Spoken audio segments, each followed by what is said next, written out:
Qualcomm's products touch the lives of billions around the world. It's the biggest maker of chips and smartphones, expanding to cars, and at the forefront of delivering 5G networks of the future. But ask an everyday person what Qualcomm does, and you'll likely get a blank look. And yet Qualcomm has been in business headlines almost constantly over the last couple of years because of its bitter dispute with Apple, Qualcomm's biggest customer. Then the White House killed a hostile takeover of Qualcomm by Broadcom, which would have been the largest tech deal in history. And in the midst of a trade war, China effectively killed Qualcomm's takeover of another chip maker, NXP, all setting up tough challenges or perhaps new opportunities for Qualcomm leadership.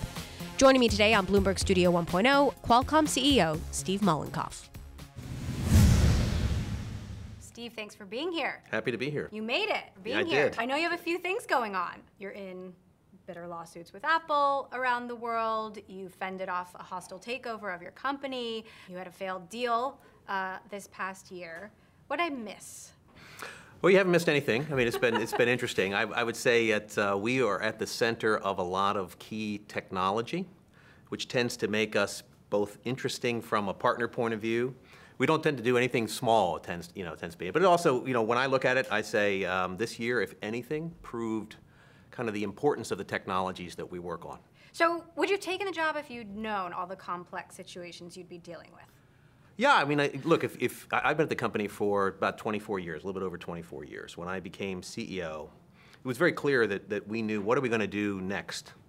And so a lot of these things were issues that we knew about and we had to deal with, and we're knocking them off the list. And, so you had an inkling it was going to be a hard few years. Yeah, but I think anytime you're in a technology company, you have to be prepared for ups and downs. And sort of what you tend to do as a CEO is, I think, live your life kind of further out in the future than where you're living.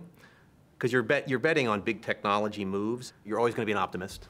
Otherwise, you wouldn't remain in the industry. Or couldn't. Correct.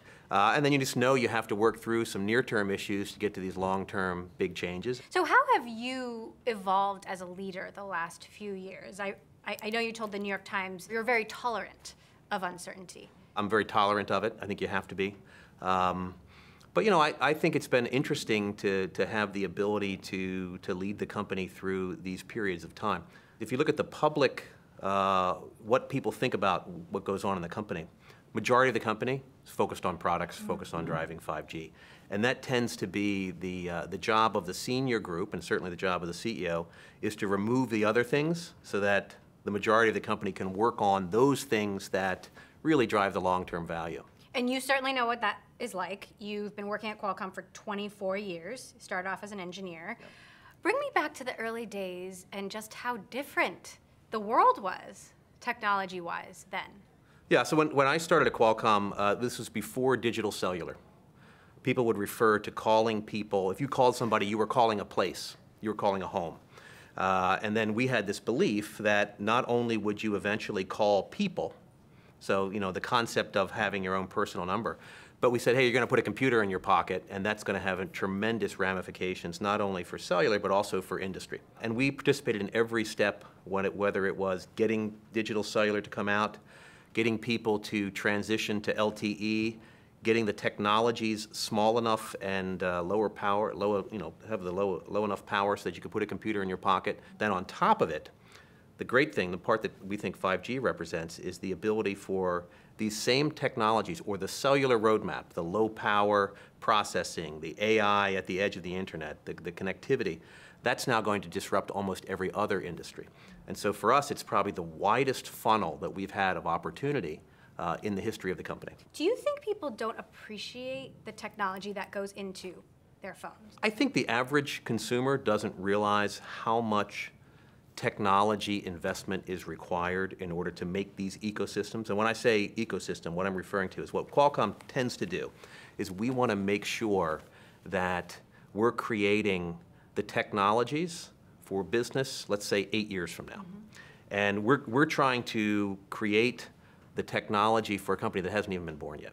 And I think people don't realize how early you have to work on it. For example, The big investments that we did in 5G, really putting our foot on the pedal, were about 2 or 3 years ago, because we said, yes, this is going to be pretty significant. We want to be the leader, and we invested in that. When will I be able to make a 5G call from my phone? When will my phone be 100 times faster? You'll get that next year. Actually, in the first half of next year, you'll start to see that rolled out, actually worldwide. Second half, you're going to see it very, very prevalent. And of course, building into 2020. So how big a part of Qualcomm's business will that be? Oh, I think it's a tremendous part of it. I mean, if you look in the future, what we're really about is how do we take the roadmap of cellular, how do we deliver it to cellular at scale on a global basis, and then how do we scale that into new industries? Things like self-driving cars, the ability for a car to essentially be connected and to be connected to every other car allows it to see around corners. And that's a big, big change in the way logistics flow will work and in the way that cities work. Same thing with healthcare. So how will my life be different? How will the world be different? Near term, you're going to get access to much more bandwidth at a much cheaper cost.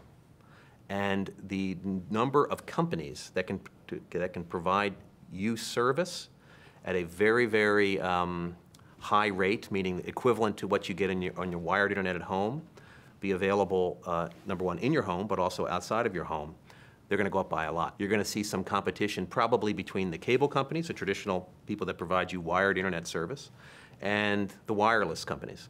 And it's going to really change the landscape a bit. We've reported that China's considering merging the second and third largest telecom companies. There's great concern that this will give China an advantage in 5G. Are you concerned about that? Not so much. I'm not sure I see an east-west competition where I don't think there's going to be a lot of winners. What if it's not China? What if it's South Korea or Japan? You don't see a risk to U.S. competitiveness in this arena? No, I mean, if I look, we are partners of choice for all of those launches. By the way, don't forget Europe. Europe is also quite aggressive as well. And so we just see, if you're the technology leader, your problem is not, are my markets big enough? Your problem is, and this is what Qualcomm's dealing with, is how do I scale this quickly? Because there's so much demand for it. And that's the issue that we're in right now, which is, that's a good problem to have if you're a company. There's probably no better opportunity and partner for Qualcomm than to work with Apple.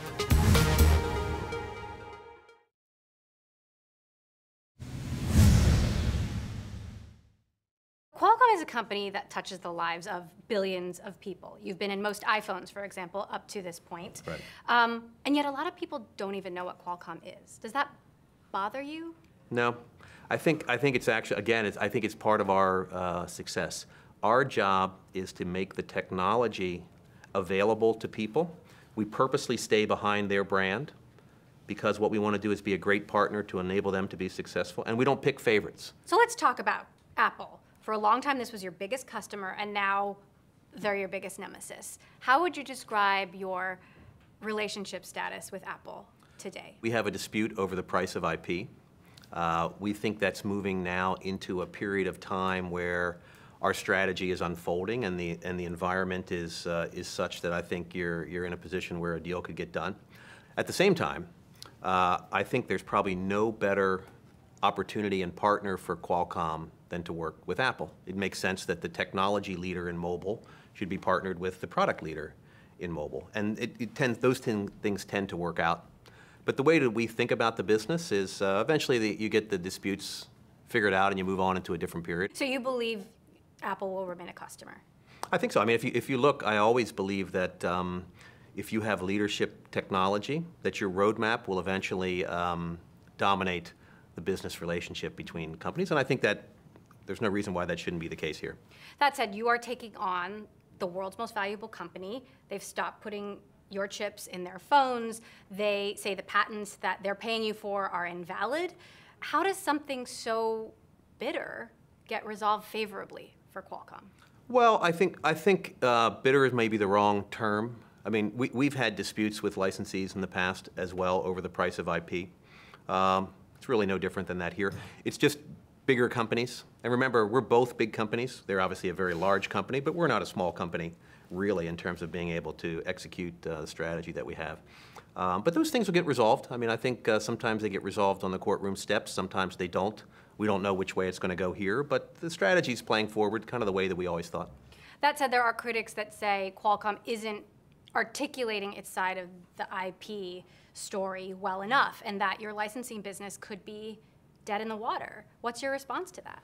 Well, I think the data is pretty different. If you look, we've got hundreds of agreements, many of them signed in the last 3 or 4 years, when we've had a number of new agreements signed in China. The outlier are actually the people who aren't paying as opposed to the people who are paying. So we think the licensing business is moving toward a period of stability. Our job is to prove that, and I think we're pretty confident in our ability to do that. So have there been any talks? There are always talks between big companies, but really nothing to report on. So when could we expect some progress? Well, I think we've always laid out this schedule that at the end of the second half of this year, a number of legal milestones hit. Traditionally, legal milestones create an environment for both parties to sort of change their perspective. We don't know whether that's going to be the case here. If it is, I'm sure there'll be lots of news for you. So how about this? What does a win look like for Qualcomm here? The normal scenario is that you kind of resolve the IP side and then you go back together and working on technology side. Don't know whether that's going to be the case here, but that's sort of a typical resolution. Now, as you know, we have planned our business assuming that that's not the case. And so for us, it looks like upside. And I think we're very confident in our ability to execute either way. You've certainly shied away from letting this get too ugly in public. Is that just part of who you are as a CEO? Is that part strategy, not wanting this to be in the spotlight? Well, first of all, it is very much what's going on. Remember, big companies have disputes all the time. They don't make it personal, and they have very complicated relationships. We're in that category with a number of different companies. So kind of what you see is what you get there in many respects in terms of how we think about it. That said, you were recently involved in a very public situation with a CEO who does enjoy being in the spotlight, and that is Hock Tan of Broadcom, who tried to take over Qualcomm in a hostile bid. The White House blocked it. How did you navigate that? We spent a lot of time listening to shareholders, quite frankly, and then working through how we could resolve what they wanted us to resolve. One of the big issues that comes up when you're talking about a hostile takeover is, of course, deal certainty.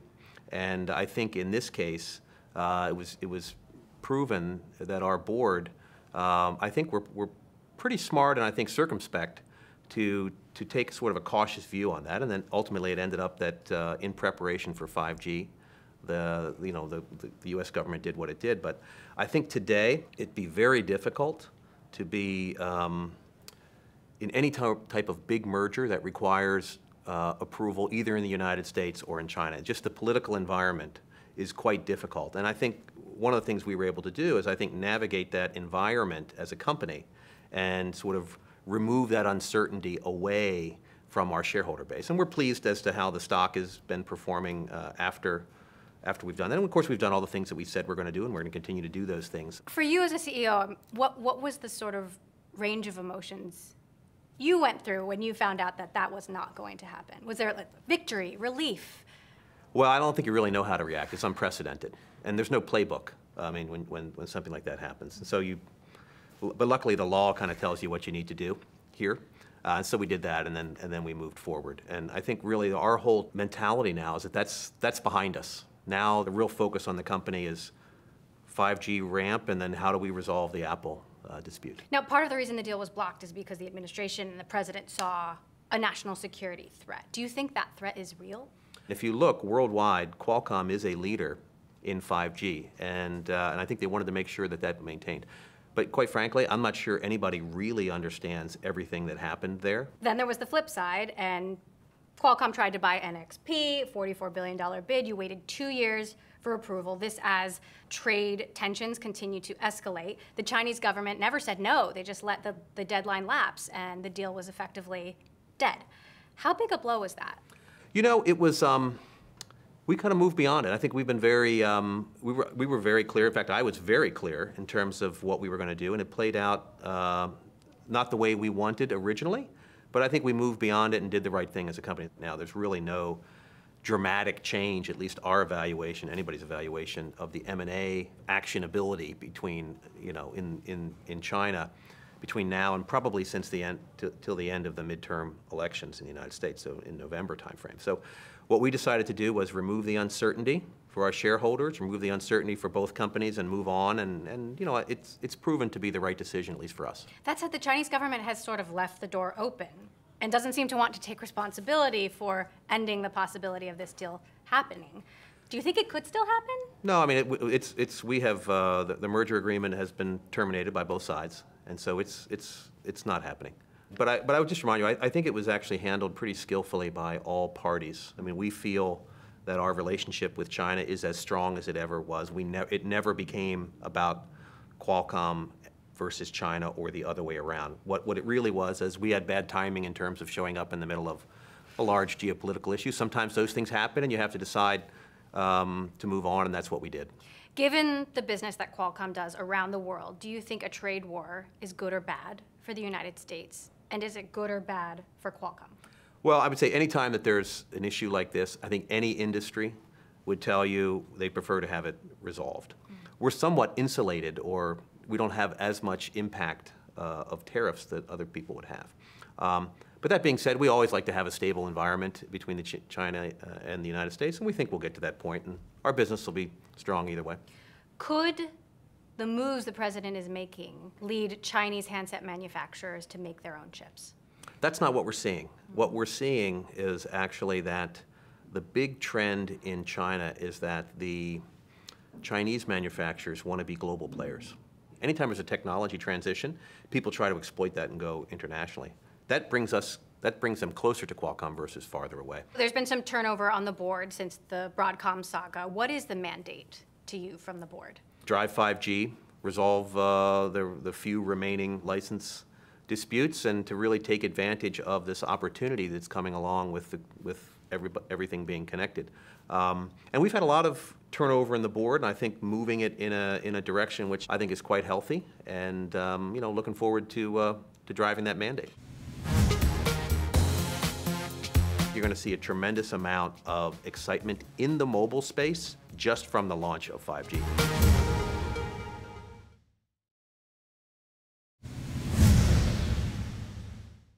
The takeover drama is still not over because you've got Paul Jacobs, former CEO, son of one of the founders, trying to take the company private. What's the status of that? This is somebody you worked with for years that you know very well. Yep. We haven't heard anything, actually, so it's been pretty quiet. And of course, if anybody came up with it, with an offer, Paul or someone else, of course, we would listen to it and give it care. But we haven't heard anything. So do you talk with him on a regular basis, or are you still engaged with him? No, he's left the company, so it's we really don't have those type of conversations. But if there was a need for one, of course we would. We know each other well. Part of the argument behind going private is that the licensing business is complex. Perhaps it would be better outside of public scrutiny. You're making these long-term investments that will take some time to pay off, and investors need to be patient. What do you think about that argument? Well, I think it's an interesting argument. By and large, if you look at, in practice, how have we run the company, and even with a lot of scrutiny, we've always done those things.